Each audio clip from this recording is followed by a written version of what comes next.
আসসালামু আলাইকুম রহমতুল্লাহ বরকাত। ওয়ালাইকুম। তো আজ সবক নাম্বার 16 থেকে রিভাইজ সবক শুরু হবে ইনশাআল্লাহ। চলে দেখেন, সবক নাম্বার 16 মিম সাকিনের কায়দা। সবক নাম্বার 16 থেকে মিম সাকিনের কায়দা শুরু হবে। মিম সাকিনের কায়দা, মিম সাকিনের 3টি কায়দা। সকলে ভালোভাবে আমার কথাটা বুঝবেন। নুন সাকিনের 4টি কায়দা হয়েছে। নুন সাকিনের কটি কায়দা হয়েছে? 4টি কায়দা হয়ে গিয়েছে নুন সাকিনের। ইজহার, ইকফা, চারটি। ইকলাব, ইদগম। ইজহার, ইকফা, ইকলাব, ইদগম। নুন সাকিনের 4টি কায়দা হয়েছিল। এখন মিম সাকিনের কায়দা শুরু হচ্ছে। মিম সাকিনের জি। কায়দা হলো 3টি। মিম সাকিনের কটি কায়দা? 3টি কায়দা। মিম সাকিনের 3টি তিনটি। কায়দার নাম হলো, প্রথমটার নাম হলো ইজহারে সাফাবি, দ্বিতীয়টির নাম হলো ইকফায়ে সাফাবি, 3 নম্বরটির নাম হলো ইদগমে সাফাবি। বুঝতে পারছেন ভাই? জি। এবার 3টি কায়দা কি কি সেটা আমি বলে দিচ্ছি, শর্টে বুঝে নেবেন। এতে বোঝার সেরকম কিছু নেই, সিম্পল। মিম সাকিনের কায়দাগুলো পুরো সিম্পল। দেখেন, মিম সাকিনের প্রথম নম্বর কায়দা হলো ইজহার, অর্থাৎ ইজহারে সাফাবি। এখানে শুধু লেখা আছে ইজহার, কিন্তু এটার পুরো নাম হলো ইজহারে সাফাবি। বুঝেছে ভাই? কেননা জি। দেখেন, মিম সাকিনের ইজহার কায়দা আছে, নুন সাকিনেরও ইজহার কায়দা আছে।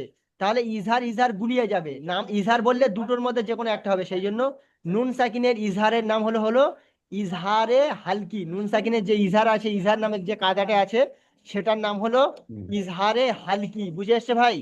আর মিম সাকিনের যে জি। কায়দাটি আছে, সেই কায়দাটির নাম হলো ইজহারে সাফাবি। ইজহারে কি? সাফাবি। নুন সাকিনের হালকি হয়, হাকিকি হয়। বুঝতে পারছেন? কিন্তু মিম সাকিনের 3টি কায়দার নামের পরে সাফাবিটা যুক্ত হবে। কি হবে? সাফাবি। যেমন প্রথম কায়দাটির নাম হলো ইজহারে সাফাবি, দ্বিতীয় কায়দাটির নাম হলো ইকফায়ে সাফাবি, তৃতীয় কায়দাটির নাম হলো ইদগমে সাফাবি। মিম সাকিনের এই 3টি কায়দা, 3টি কায়দার নামের শেষে সাফাবি উচ্চারণটা হবে, সাফাবি শব্দটা উচ্চারণ হবে। ঠিক আছে? জি। তো চলেন, মিম সাকিনের প্রথম কায়দা ইজহারে সাফাবি। ইজহারে সাফাবি কাকে বলে সেটা এখানে দেখেন। মিম সাকিনের পর, মিম সাকিনের পরে বা ও মিম ছাড়া, বা এবং মিম ছাড়া যদি অন্য কোনো অক্ষর আসে, বা আর মিম ছাড়া যদি অন্য কোনো অক্ষর আসে, তাহলে মিম সাকিনকে বিনা গুণনায় পড়তে হবে। মিম সাকিনকে কি? বিনা গুণনায় পড়তে হবে। তাহলে মিম সাকিনের পরে যদি মিম আসে, তাহলে কিন্তু বিনা গুণনায় হবে না। বা আসলে বিনা গুণনায় হবে না। কিন্তু বা এবং মিম ছাড়া যে কোনো অন্য কোনো অক্ষর আসলে বিনা গুণনায় পড়তে হবে। বুঝে এসছে সকলে সহজভাবে? জি। জি ভাই। মিম সাকিনের পরে বা এবং মিম ছাড়া যদি অন্য যে কোনো অক্ষর আসুক, গুণনা গুণনা বিনা গুণনায় পড়তে হবে। বিনা গুণনায় স্পষ্ট করে পড়তে হবে। জি হুজুর। আর যদি বা আছে মেন সেকেন্ড পর তাহলে গণনা করে পড়তে হবে হুজুর। ওটা পরে আসবে, ওটা পরে আসবে। জি আমি জি। ওই জন্য শুধু আলাদা করে রেখে দিয়েছি, ওটা বলিনি ওটার কথা। ঠিক আছে ভাই? ওটা পরে আসবে। তাহলে এখানে শুধু এতটুকু জেনে নেন, মিম সাকিনের পরে বা এবং মিম ছাড়া, বা এবং মিম ব্যতীত অন্য যে কোনো অক্ষর আসলে গুণনা হবে না। স্পষ্ট করে মিলিয়ে হবে না। পড়ে যেতে হবে। এর নাম হলো জি। ইজহারের সাফাবি। এর নামটা কি? ইজহারের সাফাবি। ইজহারে সাফাবি। জি। এই ইজহারের সাফাবির উদাহরণটা দেখে নেন, পড়াটা দেখে নেন। আলাম তার, হামজা জবর আ, লাম মিম জবর লাম, মিম সাকিনের পরে তা এসছে। মিম সাকিনের পরে তা এসছে, অর্থাৎ মিম সাকিনের পরে বা আর মিম ছাড়া অন্য অক্ষর এসছে। বা আর মিম ছাড়া জি। অন্য অক্ষর এসছে, তাই না ভাই? সেই জন্য জি। জি জি। এখানে বিনা গুণায় তাড়াতাড়ি পড়তে হবে। সেই জন্য আমি পড়ছি আলাম তার, আলাম তার। বুঝে এসছে? জি। তারপর দেখেন হুম ফিহা, হুম ফিহা মিম সাকিনের পরে ফা এসছে। ফা, অর্থাৎ বা এবং মিম ছাড়া অন্য অক্ষর এসছে। সেই জন্য এখানে গুণনা হবে না। বিনা গুণনায় স্পষ্ট করে তাড়াতাড়ি পড়তে হবে। বুঝে এসছে ভাই? তাহলে এখানে গুণনা হবে না, এখানে পড়তে হবে হুম ফিহা, হুম জি। ফিহা। ঠিক আছে ভাই? বুঝে এসছে? তারপরে দেখেন লাকুম দিন হুকুম, লাকুম দিন হুকুম। এই মিম, এই যে লাকুম, মিম সাকিন আছে না, কাবের পরে কি আছে? মিম সাকিন আছে। এই মিম সাকিনের পরে কি অক্ষর এসছে? দাল অক্ষর এসছে, দাল দাল। মিম সাকিনের পরে দাল এসছে, অর্থাৎ মিম এবং বা ছাড়া অন্য অক্ষর এসছে। সেই জন্য এখানে গুণনা হবে না, স্পষ্ট করে তাড়াতাড়ি পড়তে হবে, স্পষ্ট করে তাড়াতাড়ি পড়তে হবে। বুঝে এসছে ভাই? এটাকে ইজহারের জি সাফাবি বলে। এটাকে কি বলে? ইজহারের সাফাবি। মিম সাকিনের প্রথম কায়দা ইজহারের সাফাবির কায়দা এটা। সেই জন্য এখানে গুণনা হবে না, স্পষ্ট করে তাড়াতাড়ি পড়তে হবে। তাহলে কেমন পড়তে হবে? লাকুম দিনুকুম, দাল ইয়াজের দি, এখানে ইয়া মাদ্দা, সেই জন্য টান দিচ্ছি। লাকুম দিনুকুম। বুঝে এসছে ভাই? তাহলে ইজহারের কায়দাটা পরিপূর্ণ বুঝে এসছে সকলের?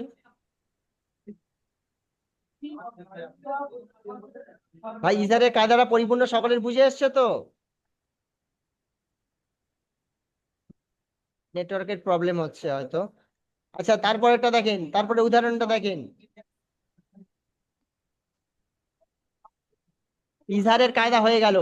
এবারে ইজহারে যে ইজহারের সাফাবি যে কায়দাটা বলেছিলাম, মিম সাকিনের প্রথম নম্বর কায়দা ইজহারের সাফাবি, সেই ইজহারের সাফাবির কায়দাটা এক্ষুনি কমপ্লিট হয়ে গেল। আপনারা সকলে বুঝে এসছেন তো? তাহলে আপনাদের সকলের বুঝে এসছে। এবারে যে কায়দাটা জি পড়াচ্ছি দেখেন, মিম সাকিনের দ্বিতীয় নম্বর কায়দা, অর্থাৎ মিম সাকিনের 2 নম্বর কায়দা। এটা ক নম্বর কায়দা? মিম সাকিনের 2 নম্বর কায়দা এটা। 2 নম্বর। বুঝে এসছে? এটা মিম সাকিনের 2 নম্বর কায়দা। এই কায়দাটির নাম হলো ইকফায়ে সাফাবি। এই কায়দাটির নাম কি? ইকফায়ে সাফাবি। তো ইকফায়ে সাফাবি কাকে বলে সেটা এবার দেখে নেন। মিম সাকিনের পরে যদি বা আসে, মিম সাকিনের পরে কি যদি বা আসে, তাহলে সেটাকে ইকফায়ে বা সাফাবি বলা হবে। উপরে 2টো অক্ষর বাদ দেওয়া হয়েছিল, 2টো অক্ষর বাদ দেওয়া হয়েছিল তো, বা এবং মিম। জি বা এবং মিম 2টো অক্ষর বাদ দেওয়া হয়েছিল। সেই 2টো অক্ষরের মধ্যে জি একটা অক্ষর এখানে চলে এসেছে, বাটা চলে এসেছে। মিম সাকিনের পরে যদি বা আসে, তাহলে মিম সাকিনকে গুণনা করে পড়তে হবে। গুণনা ও ইকফার সাথে পড়তে হবে, অর্থাৎ গুণনা করে পড়তে হবে। মিম সাকিনের পরে বা আসলে গুণনা করে পড়তে হবে। সহজ ভাষায় মিম সাকিনের পরে বা আসলে গুণনা করে পড়তে হবে। আর এই কায়দাটির নাম হলো ইকফায়ে সাফাবি। এই কায়দাটির নাম কি? ইকফায়ে সাফাবি। বুঝে আসছে ভাই? ঠিক ভাই সব। জি জি, মিম সাকিনের পরে বা আসলে গুণনা করে পড়তে হবে। আর এই কায়দাটির নাম হলো ইকফায়ে সাফাবি। ইকফায়ে সাফাবি। এই কায়দাটির উদাহরণটা দেখে নেন। এখানে উদাহরণ দেওয়া আছে। রব্বাহুম বিহিম। রব আজবর রব, বা আজবর বা, রব্বা, হা মিম পেশ হুম। এখানে মিম সাকিনের পরে কি এসছে? বা এসছে। মিম সাকিনের পরে বা এসছে। এখানে তো বাইশ। কায়দাটা বলেছে মিম সাকিনের পরে যদি বা আসে তাহলে গুণনা করে পড়তে হবে। তাহলে এই মিম জি সাকিনের পরে বা এসছে, সেই জন্য এখানে গুণনা করে পড়তে হবে। আর এই কায়দাটির নাম কি? ইকফায়ে সাফাবি। এই কায়দাটির নাম ইকফায়ে সাফাবি। তো মিম সাকিনের পরে বা এসছে, সেই জন্য এটা গুণনা করে পড়তে হবে। মিম সাকিনটাকে গুণনা করে পড়তে হবে। তাহলে কেমন পড়বেন? রব্বাহুম বিহিম। রব্বাহুম বিহিম। বুঝে এসছে ভাই? জি তারপরে দেখেন, ওয়াসাকাকুম বিহি। ওয়াও আলিফ জবর ওয়া, সা জবর সা, কফ জবর ক, ওয়াসা ক। ওয়াওটা টান হবে, আলিফ মাদ্দা আছে। কাব মিম পেশ কুম। এখানে মিম সাকিন আছে, মিম সাকিনের পরে কি অক্ষর এসছে? বা এসছে। তো মিম সাকিনের পরে বা আসলে তো গুণনা হবেই, তাই না? যেহেতু এখানে বলেছে মিম জি সাকিনের পরে বা আসলে গুণনা করতে হবে। আর এই কায়দাটার নাম কি? এই কায়দাটার নাম হলো ইকফায়ে সাফাবি। ইকফায়ে সাফাবি। এই কায়দাটির নাম হলো ইকফায়ে সাফাবি। তো যেহেতু এখানে গুণনা করতে হবে, বাজের বি, হাকাজের হি, বিহি। ওয়াসাকাকুম বিহি। ওয়াসাকাকুম বিহি। বুঝে এসছে ভাই? তাহলে ইকফা স্বাভাবিক কাকে বলে বুঝে এসছে? মিম সাকিনের পরে বা আসলে ইকফা স্বাভাবিক হবে, আর একালিফ গুণনা করে পড়তে হবে। বুঝে এসছে ভাই সকলের? এগুলো তো জানা সবক, তারপরে রিভাইজ হচ্ছে এটা। তারপরে দেখেন, জি মিম সাকিনের 3 নম্বর কায়দা চলে এসছে। এটা হলো মিম সাকিনের 3 নম্বর কায়দা। এই যে কায়দাটি দেখতে পাচ্ছেন, এটা হলো মিম সাকিনের 3 নম্বর কায়দা। মিম সাকিনের ক নম্বর কায়দা? 3 নম্বর কায়দা এটা। এই কায়দাটির নাম কি? এই কায়দাটির নাম হলো ইদগামে সাফাবি। ইদগামে সাফাবি। এই কায়দাটির নাম হলো ইদগামে সাফাবি। এবার দেখেন ইদগামে সাফাবি কাকে বলে সেটা দেখেন। মিম সাকিনের পরে যদি মিম আসে, তাহলে প্রথম মিমকে দ্বিতীয় মিমের সঙ্গে মিলিয়ে, প্রথম মিমটাকে দ্বিতীয় মিমের সঙ্গে মিলিয়ে গুণনা করে পড়তে হবে। একে ইদগামে সাফাবি বলে। মিম সাকিনের পরে মিম আসলে দেখেন, প্রথমে প্রথমে নম্বর কায়দাটা কি হয়েছিল, মিম সাকিনের পরে বা এবং মিম ছাড়া অন্য অক্ষরগুলো এসে গিয়েছে প্রথম নম্বর কায়দাতে। দ্বিতীয় নম্বর কায়দাতে বাটা এসে গিয়েছে। এবারে তৃতীয় নম্বর কায়দাতে মিমটা এসে গিয়েছে, বুঝে এসছে? তাহলে আলিফ থেকে ইয়া পর্যন্ত সমস্ত অক্ষর মিলে গিয়েছে, তিনটে কায়দার ভিতরে ভাগ হয়ে সাফাবি। গিয়েছে, তাই না? সমস্ত অক্ষর এসে গিয়েছে। তো এখানে মিম সাকিনের পরে যদি মিম আসে, ইদগামে সাফাবি কাকে বলে? ইদগামে সাফাবি বলা হয় মিম সাকিনের পর যদি মিম আসে তাহলে প্রথম মিমটাকে দ্বিতীয় মিমের সঙ্গে মিলিয়ে গুণনা সহ পড়তে হবে, অর্থাৎ গুণনা করে পড়তে হবে। প্রথম মিমটাকে দ্বিতীয় মিমের সঙ্গে মিলিয়ে গুণনা করে পড়তে হবে। মিম সাকিনের পরে যদি কোনো মিম আসে, দ্বিতীয় মিম আসে, মিম সাকিনের পরে যদি কোনো দ্বিতীয় মিম আসে তাহলে প্রথম মিমটাকে দ্বিতীয় মিমের সঙ্গে মিলিয়ে গুণনা করে পড়তে হবে। এইটার নাম হলো ইদগামে সাফাবি। এটার নাম কি? ইদগামে সাফাবি। যেটা এখানে বলছে দেখেন, ইলাইকুম মুরসালুনা, হামজা জের ইলাম ইয়া জবর লাই, কাব মিম পেশ কুম, ইলাইকুম, কাব মিম পেশ কুম। দেখেন, প্রথম মিম সাকিন, মিম সাকিনের পরে কি এসছে? মিম এসছে। যেটা এখানে বলেছিল মিম সাকিনের পরে মিম আসলে প্রথম মিমটাকে দ্বিতীয় মিমের সঙ্গে মিলিয়ে গুণনা করে পড়তে হবে। তো মিম সাকিনের পরে মিম এসছে, সেই জন্য প্রথম মিমটাকে দ্বিতীয় মিমের সঙ্গে মিলিয়ে একালিপ গুণনা করে পড়তে হবে। তাহলে ইলাইকুম মুরসালুনা, ঠিক আছে? এরকম পড়বেন, ইলাইকুম মুরসালুনা। বুঝে এসছে? সকল ভাইকে বুঝে এসছে? জি। তারপরে দেখেন লাহুম, হুজুর জি বলেন। বলছি মিমের উপরে সাকিন আছে, আবার ওইটা তাসদিদ আছে, তাহলে এই মিমটার সাথে সাকিন ধরতে হবে না কাপটাকে ধরতে হবে? মিমের উপরে প্রথম মিমের উপরে সাকিন আছে, তাই না? প্রথম মিমের উপরে সাকিন হুম। আছে। এখানে কায়দাটা দেখেন, এখানকার কায়দাটা আপনি লক্ষ্য করেন, যেহেতু এইটা এই কায়দার পড়া, বুঝতে পারছেন? মিম এই সাকিনের কায়দার পর পরিপ্রেক্ষিতে বলেছে। এই মেসালটা দেওয়া হয়েছে। জি। সেই জন্য এই কায়দাটা এখানে লক্ষ্য করেন। এই কায়দাটা আমি যেটা বোঝাচ্ছি সেটা দেখেন, মিম সাকিন, এখানে যে কায়দাটা বলা হয়েছিল মিম সাকিনের পরে, মিম সাকিনের পরে, এখানে মিম সাকিনের মধ্যে কোন মিম সাকিনের সাকিনটাকে বলা পর। হচ্ছে? এই মিম সাকিনটা, প্রথম যে মিমটা, সেই মিমের পর সাকিন আছে। এখানে বলছে যে মিম সাকিনের পরে, এই যে মিম সাকিনের পরে মিম আসে, মিম সাকিনের পরে এই মিমটা এসছে, মিম সাকিনের পরে মিমটা এসছে, এই মিমটা মিম এসছে। আছে। তো এখানে বলছে মিম সাকিনের পরে যদি মিম আসে তাহলে প্রথম মিমটাকে, মানে এই মিম, প্রথম মিমটাকে দ্বিতীয় মিমের সঙ্গে মিলিয়ে গুণনা করে পড়তে হবে। এই প্রথম মিমটাকে দ্বিতীয় মিমের সঙ্গে মিলিয়ে গুণনা করে পড়তে হবে। বুঝে এসছে হল ভাই? জি। আর এখানে আরো একটা কায়দা আপনি দেখতে পাবেন, সেই কায়দাটা এখানে আছে কিন্তু ওটা অন্য জায়গায়ও ব্যবহার হবে। সেটা কি বলেন তো? মিমের উপরে তাসদিদ থাকলে গুণনা করতে হবে, নুন এবং মিমের উপরে তাসদিদ থাকলে গুণনা করতে হবে। কিন্তু এখানে ওটা ধরার প্রয়োজন নেই। এখানে যেই কায়দাটা চলছে সেই কায়দাটা ধরেন, ঠিক আছে? যদিও বা মিমের উপর তাসদিদ আছে, ওইটার দিকে এখন লক্ষ্য করবেন না। এখন যে কায়দাটা চলছে সেই জি। কায়দার মেসালটা ফিট করেন এখানে। বুঝে এসছে ভাই? তাহলে মিম সাকিনের পরে দ্বিতীয় মিম আসলে প্রথম মিমটাকে দ্বিতীয় মিমের সঙ্গে মিলিয়ে গুণনা করে পড়তে হবে। বুঝে এসছে সকলের? জি। জি। জি। তাহলে পড়বেন কেমন ভাবে পড়বেন? এরকম ভাবে পড়বেন, ইলাইকুম মুরসালুনা। বুঝে এসছে ভাই? তারপরের মেসালটা দেখেন, তারপরের উদাহরণটা দেখেন, লাহুম মা ইয়াশাউনা, লাম জবর লা, হা মিম পেশ হুম, লাহুম, লাম জবর লা, হা মিম পেশ হুম। দেখেন এখানে মিম সাকিনের পরে কি এসছে? মিম এসছে। মিম সাকিনের পরে দ্বিতীয় একটা মিম এসছে, সেই জন্য প্রথমে মিম সাকিনটাকে দ্বিতীয় মিমটার সঙ্গে মিলিয়ে গুণনা করে পড়তে হবে। বুঝে এসছে ভাই? তাহলে এখানে এরকম করে পড়বেন, লাহুম মা ইয়াশাউনা।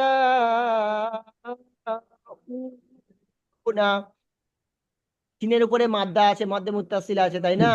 সেই জন্য মাদ্দে মুনফাসিল আছে। আচ্ছা, আহ হরুপে মাদ্দার পরে হামজা অন্য শব্দের প্রথমে আছে, সেটা মধ্যে মুনফাসিল। তো মধ্যে এখানে হরুপে মাদ্দার পরে মধ্যে মুনফাসিল আছে। তো মধ্যে মুনফাসিলটাকে চার আলিফ টানতে হবে, তাই না? সেই জন্য এটাকে আমি শিনটাকে বেশি টান দিলাম। লাহুম, এখানে গুণনা করবেন, মিম সাকিনের পরে যে মিম এসছে এখানে গুণনা করবেন, লাহুম মা ইয়াশাউনা। হামজা অপে শু, এটা হলো ওয়াও মাদ্দা, সেই জন্য টান দিচ্ছি। ইয়াশাউনা। তাহলে মিম সাকিনের তিনটে কায়দা সকলের বুঝে এসছে। আমি আরো একবার বলে দিচ্ছি। মিম সাকিনের প্রথম 1 নম্বর কায়দাটা হলো কি হলো, মিম সাকিনের পরে বা এবং মিম ছাড়া, বা এবং মিম ছাড়া যদি অন্য কোনো অক্ষর আসে তাহলে বিনা গুণনায় স্পষ্ট করে মিলিয়ে পড়তে হবে, বিনা গুণনায় স্পষ্ট করে পড়তে হবে। তাহলে 1 নম্বর কায়দাটা হয়ে গেল। তাহলে বাকি রইলো কটা অক্ষর? দুটো অক্ষর, বা এবং মিম, তাই না? মিম সাকিনের 2য় নম্বর কায়দা দিকে লক্ষ্য করেন। 2য় নম্বর কায়দায় বলা আছে মিম সাকিনের পরে যদি বা আসে, মিম সাকিনের পরে যদি বা আসে তাহলে মিম সাকিনটাকে কি, মিম সাকিনের পরে যদি বা আসে মিম সাকিনকে গুণনা করে পড়তে হবে। মিম সাকিনের পরে বা আসলে গুণনা করে পড়তে হবে। এটা হলো মিম সাকিনের 2য় নম্বর কায়দা। আর মিম সাকিনের 3য় নম্বর কায়দা কি, মিম সাকিনের পরে যদি মিম আসে তাহলে প্রথম মিমটা দ্বিতীয় মিমের সঙ্গে মিলিয়ে গুণনা করে পড়তে হবে। বুঝে এসছে ভাই? সকল ভাইয়ের পরিষ্কার ভাবে বুঝে এসছে? জি জি মাশাআল্লাহ। আচ্ছা দেখেন সবক নাম্বার 17, সবক নাম্বার 17 রয়ের র পুর এবং বাড়ি ঘর কায়দা। এখানে র পুর হওয়ার বাড়ি ঘর কায়দাটা বলেছেন। এটা খুবই সহজ, একদম সিম্পল। প্রথমটা বুঝে নিলে দ্বিতীয়টা আরামসে বুঝতে পারবেন। প্রথমটা দেখেন, চারটে র পুর হওয়ার 4টে পদ্ধতি। র পুর হওয়ার কটার পদ্ধতি? 4টে পদ্ধতি। পুর কাকে বলে, বাড়ি কাকে বলে এটা নিশ্চয়ই জানেন, তারপরে আমি বলে দিচ্ছি। পুর মানে হলো মোটা এবং মুখটাকে গোল করে পড়া, ঠোঁটটাকে গোল করে পড়া। পুর মানে আওয়াজটা মোটা হবে আর ঠোঁটটা গোল করে পড়বেন। আর বারিক মানে আওয়াজটা পাতলা হবে আর মুখটা পুরো খুলে পড়বেন, মুখটা কি খুলে পড়বেন। ঠিক আছে ভাই? এটাই হচ্ছে পুর আর বারিকের মধ্যে জি পার্থক্য। তো র পুর হওয়ার যে 4টি কায়দা বলেছেন, 1 নম্বর, 2 নম্বর, 3 নম্বর, 4 নম্বর, 4টি কায়দা লক্ষ্য করবেন। র পুর হওয়ার 1 নম্বর কায়দা হলো র এর উপরে জবর অথবা পেশ হলে র পুর হবে। 1 নম্বর কি বললাম? র এর উপরে জবর অথবা পেশ হলে র পুর হবে। 2 নম্বর কাজে দেখেন, র সাকিনের পূর্বে অর্থাৎ র সাকিনের আগে, র সাকিনের আগে জবর অথবা পেশ থাকলে রপুর হবে। র সাকিনের পূর্বে, র সাকিনের আগে জবর অথবা পেশ থাকলে রপুর হবে। 3 নম্বর কায়দা দেখেন, র এর উপরে দু জাবার বা দু পেশ হলে রপুর হবে। র এর উপরে দু জাবার বা দু পেশ হলে রপুর হবে। 4 নম্বর কায়দাটা দেখেন, র মুসাদ্দাত অর্থাৎ তাসদিদ ওয়ালা র এর উপরে, তাসদিদ ওয়ালা র এর উপরে জবর অথবা পেশ থাকলে রপুর হবে। 4টে কায়দা সিম্পল। 1 নম্বর র এর উপরে জবর অথবা পেশ থাকলে রপুর হবে। 2 নম্বর র সাকিনের পূর্বে জবর অথবা পেশ থাকলে রপুর হবে। 3 নম্বর র এর উপরে দুজাবার বা দু পেশ থাকলে রপুর হবে। 4 নম্বর র মুসাদ্দাদ অর্থাৎ তাসদিদ ওয়ালা র এর উপরে জবর অথবা পেশ থাকলে রপুর হবে। রপুর হওয়ার 4টি কায়দা আপনাদের বুঝে এসছে কি বলেন? মোহাম্মদ ভাই বুঝে এসছে? জি জি। র পুর হওয়ার যে 4টি কায়দা, এই 4টি কায়দা যদি আপনার বুঝে এসে থাকে তাহলে র বারিক হওয়ার 4টি কায়দা 1 সেকেন্ডে বুঝে এসে যাবে। শুধু এটুকু জেনে নেন, র পুর হওয়ার যে 4টি রয়ের উপরে কি বলছেন জি জি জি শোয়েব ভাই, কিছু বলছেন? জি না না না দেখেন, র পুর হওয়ার যে 4টি কায়দা আছে, র বারিক হওয়ারও 4টি কায়দা, র বারিক হওয়ার 4টি পদ্ধতি, ঠিক আছে? র বারিক হওয়ার যে 4টি পদ্ধতি, 4টি কায়দা, সেটা হলো এই র পুর হওয়ার 4টি কায়দার পুরোটা বিপরীত। যেমন দেখেন, র এর উপরে জবর অথবা পেশ থাকলে কি হয়? রপুর হয়। এর বিপরীত কি? র এর নিচে জেদ থাকলে র বারিক। বুঝতে পারছেন? সিম্পল। র এর নিচে জেদ থাকলে কি হবে তাহলে? র বারিক হবে। যেহেতু র এর উপরে জবর অথবা পেশ থাকলে র যদি পুর হয় আর র এর নিচে জেদ থাকলে তাহলে কি হবে? র বারিক হবে।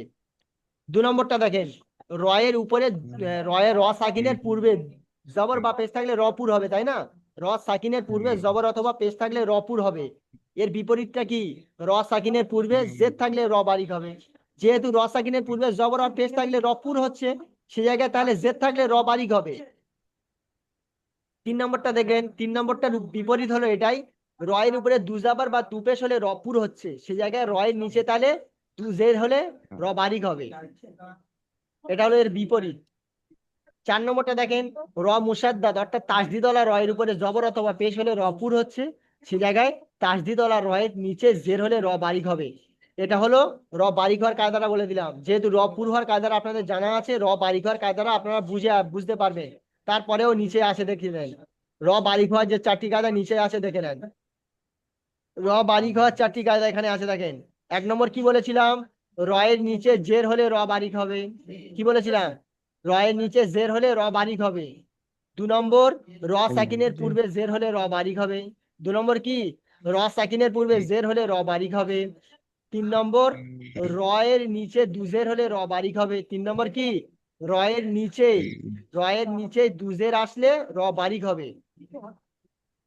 4 নম্বর তাসদিদ যুক্ত র অর্থাৎ মুসাদ্দাত কিংবা তাসদিদ যুক্ত র এর নিচে যদি জের আসে তাহলেও র বারিক হবে।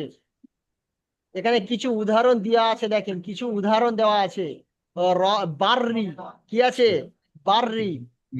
আচ্ছা দেখেন এইটা, এই যে বাররি যেটা দেওয়া আছে এটা র, এই রটা পুর না বারিক, কে বলতে পারবে বলেন?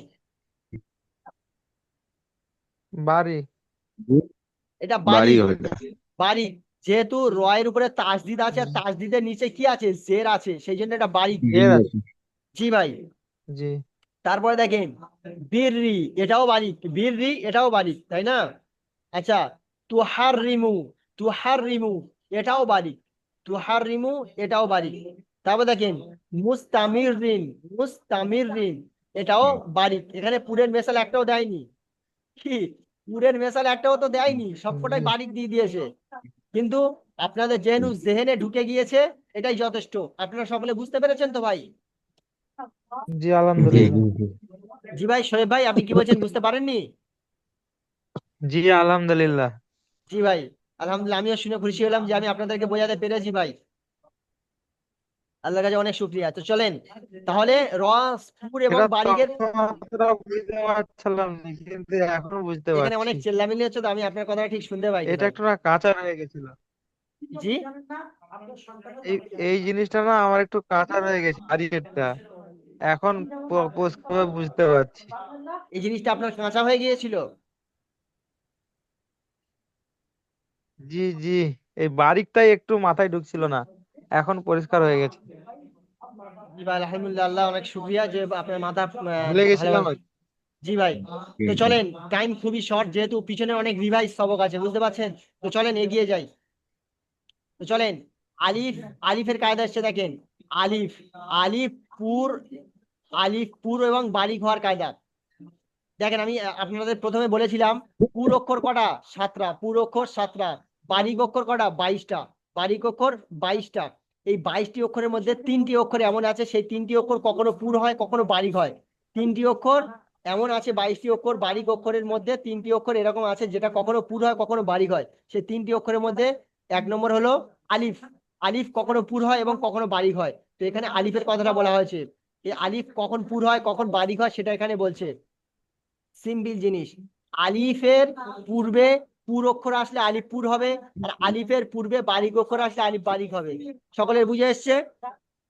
এই আলিফ, জি আলিফের পূর্বে অর্থাৎ আলিফের আগে যদি কোনো পুর অক্ষর আসে তাহলে আলিফটা পুর হবে পুর অক্ষরের সঙ্গে। আর আলিফের পূর্বে যদি কোনো বারিক অক্ষর আসে তাহলে এই বারিক অক্ষরটার সঙ্গে আলিফটাও বারিক হয়ে যাবে। সকলে বুঝে এসছে? জি মাশাআল্লাহ। তো চলেন উদাহরণটা দেখে নেন, পুরের উদাহরণ, বারিকের উদাহরণ। আমি বলেছিলাম পুর মনে হলো মোটা অর্থাৎ মুখটা গোল করতে হবে, বারিক মনে হলো পাতলা অর্থাৎ মুখটা খুলে পড়তে হবে। তো প্রথম লাইনে সবকটা কি পুর অক্ষর, প্রথম লাইনে সবকটা পুর অক্ষর দেখতে পাচ্ছেন, এখানে লেখা আছে পুর, অর্থাৎ এই সমস্ত সব পুরের মেশাল। প্রথম লাইনে পুরের মেশাল আর দ্বিতীয় লাইনে কি বারিকের মেশাল। সেই জন্য আমি একটা পুরের মেশাল পড়বো, একটা বারিকের মেশাল পড়বো। আপনারা দুটোর মধ্যে পার্থক্য গুলো দেখবেন, ঠিক আছে ভাই? দেখেন প্রথম পুরের মেশাল পড়ছি পুরের লাইন থেকে। পুরের প্রথম মেশালটা হলো কি কলা, কলা, কফ আলিফ জবর ক, লাম জবর লা, কলা। কলা যখন পড়বেন আপনার মুখটা গোল হবে আর শব্দটা একটু মোটা হবে, ঠিক আছে ভাই? বারিকের উদাহরণটা পড়ছি দেখেন, নিচে যেহেতু বারিকের উদাহরণ আছে বারিকের উদাহরণ পড়ছি দেখেন। জালা, হলো জালা, জালা। প্রথমটা হলো কলা, নিচেরটা হলো জালা। প্রথমটা পুর, নিচেরটা বারিক। তারপর দেখেন গবা, গইন আলিফ জবর গ, বা জবর বা, গবা। উপরেরটা কি পুর, মুখটা গোল হবে শব্দটা মোটা হবে। নিচেরটা দেখেন নাসি, নাসি। এর নিচেরটা হলো বারিক আর মুখটা কি খুলে উচ্চারণ হবে, নাসি। তারপর দেখেন দনা, দনা, দনা এটা হলো পুর, নিচেরটা হলো বারিক। না র, না র, না র। তারপর দেখেন তলা, তলা, তলা, উপরেরটা পুর, নিচেরটা দেখেন মালা, মালা, মালা, নিচেরটা বারিক, বারিক পাতলা, মুখ খুলে উচ্চারণ হবে।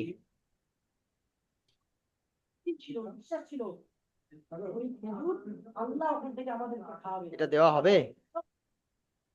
আচ্ছা, এটা এটা এটা এটা তো আপনারা বোঝেন নাকি? এটা আপনারা শর্টে বুঝিয়ে দিচ্ছি, একটু বুঝে নেন, ঠিক আছে? জি, সবক নাম্বার জি, 18, মাদ্দের বর্ণনা। মাদ্দের, এখানে তিনটে মাদ আছে, মাদ্দে মুত্তাসিল, মাদ্দে মুনফাসিল, মাদ্দে লাজিম। মাদ্দে মুত্তাসিল, মাদ্দে মুনফাসিল, মাদ্দে লাজিম। মাদ্দে মুত্তাসিল কাকে বলে? হুরুফে মাদ্দার পরে, হুরুফে মাদ্দার পরে হামজা একই হামজা শব্দের একই মধ্যে শব্দে। আসলে মধ্যে মুত্তাসিল হয়, ঠিক আছে? হুরুফে মাদ্দার পরে হামজা একই শব্দের মধ্যে আসলে মধ্যে মুত্তাসিল। দ্বিতীয় নম্বর হলো মধ্যে মুনফাসিল। মধ্যে মুনফাসিল কাকে বলে? হুরুফে মাদ্দার পরে হরফে হামজা, মাদ্দার হুরুফে পর মাদ্দার পরে হামজা অন্য শব্দের প্রথমে আসলে, তাই না? পরবর্তী শব্দ। জি, পরবর্তী জি। শব্দ মানে হলো অন্য শব্দ, মানে তার পরের শব্দ। হরফে মাদ্দার পরে হামজা পরবর্তী শব্দের শুরুতে আসলে মধ্যে মুনফাসিল হয়। মধ্যে লাজিম কাকে বলে? হরফে মাদ্দার পরবে, হরফে মাদ্দার পরবর্তী অক্ষরে জজম পরবর্তী কিংবা অক্ষরে। তাসদিদ। জি, হরফে মাদ্দার পরবর্তী অক্ষরে জজম কিংবা সুকুন থাকলে, জজম কিংবা সুকুন বলছে, শুধু জজম, হাফিজ। জজম কিংবা জজম তাসদিদ, তাসদিদ। জজম কিংবা তাসদিদ হলে মধ্যে লাজিম হবে। হরফে মাদ্দার পরবর্তী অক্ষরে জজম কিংবা তাসদিদ হলে মধ্যে লাজিম হবে। এখানে উদাহরণটা দেখে নেন, মধ্যে মুত্তাসিলের উদাহরণ: জা আ, শা আ, সু আ, সি আত, ঠিক আছে? এটা হলো মধ্যে মুত্তাসিলের উদাহরণ। মধ্যে মুনফাসিলের উদাহরণটা দেখে নেন, ইন্না। দেখেন মধ্যে মুত্তাসিলের উদাহরণটা দেখেছেন তো, যা আ, জিম আলিফ যাবার যা, হামজা যাবার আ, এই হামজাটা একই শব্দের মধ্যে এসেছে, এটা একটাই শব্দ, যা আ, এটা একটাই শব্দ, তাই না? সেই জন্য এই উদাহরণটা জি, এটাই। তারপর দেখেন মধ্যে মুনফাসিলের উদাহরণ দেখেন, ইন্না আনজালনাহু, ক্বালু আমান্না লাহু আযআফান ফি আমরিনা। এটা মাদে মুনফাসিলের উদাহরণ। এটা মাদে মুনফাসিলের কায়দাটা এখানে মিলছে কি দেখেন, কি বলা হয়েছিল? হরফে মাদ্দার পরে হামজা পরবর্তী, তার পরবর্তী শব্দে আসবে, তাই না? দেখেন এই ফি, জি, ফাইয়াজের ফি, এটা হলো হরফে মাদ্দা, ইয়া মাদ্দা, তাই না? ফাইয়াজের ফি, হরফে মাদ্দা, ইয়া মাদ্দা। তো হরফে মাদ্দার পরে হামজা পরবর্তী শব্দে এসছে, দেখেন হামজা মিম জবর আম, টিটা আলাদা শব্দ, আমরিনা এটা আলাদা শব্দ, তাই না? তো হুরুফে মাদ্দার পরে জি, হামজা অন্য শব্দে এসছে, বুঝতে পারছেন? সেই জন্য এখানে কায়দা জি, মিলে গিয়েছে। তারপর এটা দেখেন মধ্যে লাজিম। মধ্যে লাজিম কাকে বলে? হুরুফে মাদ্দার পরবর্তী, পরবর্তী শব্দে পরবর্তী অক্ষরে জজম কিংবা তাসদিদ আসতে হবে। দেখেন আল আনা, হুরুফে মাদ্দার পরে, হুরুফে মাদ্দার পরবর্তী অক্ষরে কি এসেছে? সাকিন এসছে। হাফিজ তারপর আছে। দেখেন হাজুকা, হরফে মাদ্দার পরিবর্তন করে তাসদিদ এসছে। ওয়াসফাতি, হরফে মাদ্দার পরবর্তী করে তাসদিদ এসছে। জি, দল্লান, হরফে মাদ্দার পরবর্তী করে তাসদিদ এসছে। তাহলে যেখানে জি, যেরকম কায়দা বলেছে সেখানে মেসালের সঙ্গে সেরকম মিলে গিয়েছে, আপনারা দেখতে পেয়েছেন। জি, জি ভাই। তো যেহেতু লিংক এইক্ষুনি শেষ হয়ে যাবে, বুঝতে পারছেন ভাই? আমি আপনাদের আরো পড়া দিতাম, কিন্তু এই যে লিংকটা চালু করেছিলাম, ভিডিওর লিংকটা এক্ষুনি শেষ হয়ে যাবে, বুঝতে পারছেন? জি, আপনাদের যেটা জি, পড়ালাম এটা ভিডিওর ভিতরে অলরেডি শুট হয়ে গিয়েছে, ভিডিওর ভিতরে রেকর্ড হয়ে গিয়েছে, সেই জন্য পড়া এতটুকু থাকবে, বুঝতে পারছেন ভাই? তারপরে এবারে অনেক লং জি, পড়া আছে।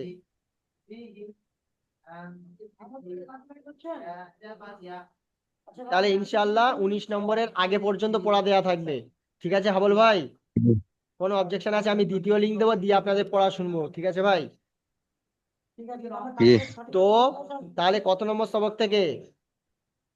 মিম 19। সাকিনের শুরু আর থেকে, এদিকে মিম আর সাকিনের শুরু অর্থাৎ 16 16 নম্বর নম্বর থেকে। সবকের নিচে দিন। জি, 16 ষোলো নম্বর নম্বর, থেকে 19। 16 নম্বর থেকে 19 নম্বর পর্যন্ত মনে রাখবেন, ঠিক আছে? সকলে মনে রাখবেন, যা জিজ্ঞাসা করবো প্রত্যেকে যেন ফট করে বলে দেন, ঠিক আছে? এই সবকটা তাহলে দেখে আসবেন। আর আমি এক্ষুনি দ্বিতীয় লিঙ্ক পাঠাচ্ছি, দ্বিতীয় লিঙ্কে জয়েন করে আপনারা চলে আসেন এক্ষুনি, আপনাদের পিছনের পড়াগুলো ধরে নেবো। জি। জি।